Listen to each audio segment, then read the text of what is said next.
Bonjour à tous, et aujourd'hui on va parler d'un cycliste français qui a un palmarès impressionnant. Il s'agit de Raymond Poulidor, surnommé Poupou, né le 15 avril 1936 à Masborough-Mérignac, dans la Creuse. Il est mort le 13 novembre 2019 à Saint-Léonard-de-Noblat, en Haute-Vienne. C'est un coureur cycliste français professionnel de 1960 à 1977. Bénéficiant d'une importante popularité en France, il est qualifié d'éternel second. Sur le Tour de France, il a couru cette épreuve. Bénéficiant d'une importante popularité en France, il est qualifié d'éternel second sur le Tour de France. Il a couru cette épreuve entre 1962 et 1976 et ne l'a jamais gagnée, et il n'y a jamais porté le maillot jaune. Mais il en détient le record de podium, 8, dont 3 deuxièmes places, et il a remporté 7 étapes.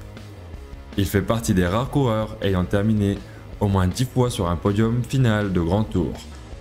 Parmi ses 189 victoires, notamment 4 étapes du Tour d'Espagne, qu'il remporte en 1964, 2 titres sur Paris-Nice, des classiques comme Milan-San Remo et la Flèche Wallonne, ou encore un maillot de champion de France sur route. Il est aussi monté à 4 reprises sur le podium des championnats du monde sur route. Raymond Poulidor entre dans la légende en tant que l'éternel second du Tour de France et de Jacques Anquetil dans les années 1960, puis d'Eddy Merckx dans les années 70. C'est une légende née d'exploits inachevés et d'infortunes rencontrées dans le Tour de France, mais une légende erronée au regard de ses 181 victoires, toutes courses confondues, alors qu'il n'a terminé deuxième que 92 fois au cours de sa carrière et que 3 fois lors de la Grande Boucle. Néanmoins, le public a surtout retenu, au-delà de ses victoires, son image simple de paysan limousin fruste et franc. Sa santé physique et morale, ses places d'honneur chèrement acquises, sa guigne qui lui a valu le surnom affectueux de Poupou, ainsi que la longueur et la densité de sa carrière. En 1960, Raymond Poulidor passe professionnel et devient le leader de l'équipe Mercier, dirigée par Antonin Magne.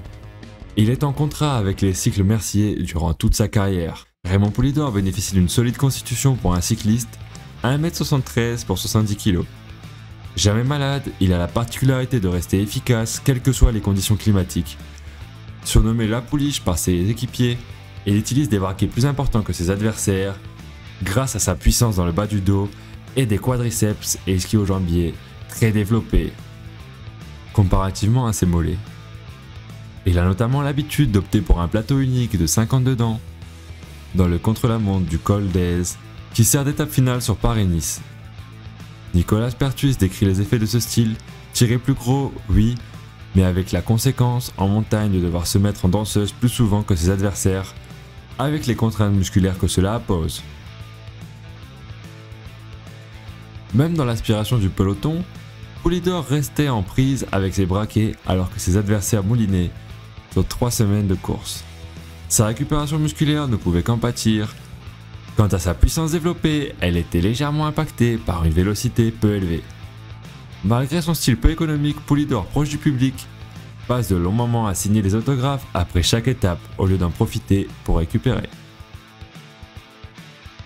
Outre la rivalité avec Eddy Merckx sur sa fin de carrière, c'est celle de Jacques Anquetil qui est la plus marquante pour Poulidor, car elle atteint une intensité émotionnelle rare lors du Tour de France 1964, et parce qu'elle dépasse le cadre sportif et rentre même dans le cadre politique. La rivalité entre Anquetil et Poulidor a passionné et divisé les Français jusqu'à en faire un point d'orgue des années 60. Cette intensité doit à l'opposition de style entre les deux coureurs. Jacques Anquetil est considéré comme un rouleur et un froid stratège, aux allures presque aristocratiques. Poulidor est un grimpeur et un homme simple et chaleureux. Deux camps, les anquelitistes et les poulidoristes. Les derniers étant plus nombreux, s'identifiant à leur coureur favori en fonction de ses caractéristiques. Selon l'historien Michel Winnock, cette division reflète les transformations sociales de la France de l'époque.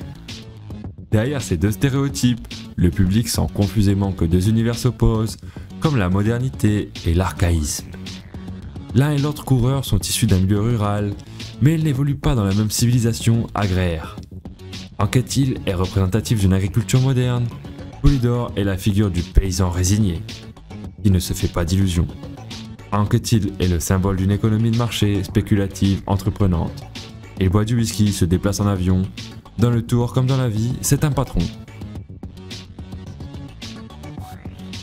Ce goût des Français en faveur de Poupou, c'est un attendrissement nostalgique pour la société rurale dont ils émergent en ces années de mutation rapide. L'univers anqueteliste représente un avenir froid qu'ils redoutent. Du reste, la grande spécialité du Normand est la course contre la montre. La tyrannie des aiguilles est celle du monde industriel. Le Limousin, lui, est bien dans la montagne, c'est l'homme de la nature. Il adapte ses journées au mouvement saisonnier du soleil, il éclate de santé. Les admirateurs de Poulidor savent qu'Anquetil est le plus fort, mais le fond de sa supériorité les glace. Ils y sentent l'artifice, la planification, la prépondérance technologique. Et voilà, c'est déjà la fin de cette vidéo sur ce personnage passionnant qu'est Raymond Poulidor.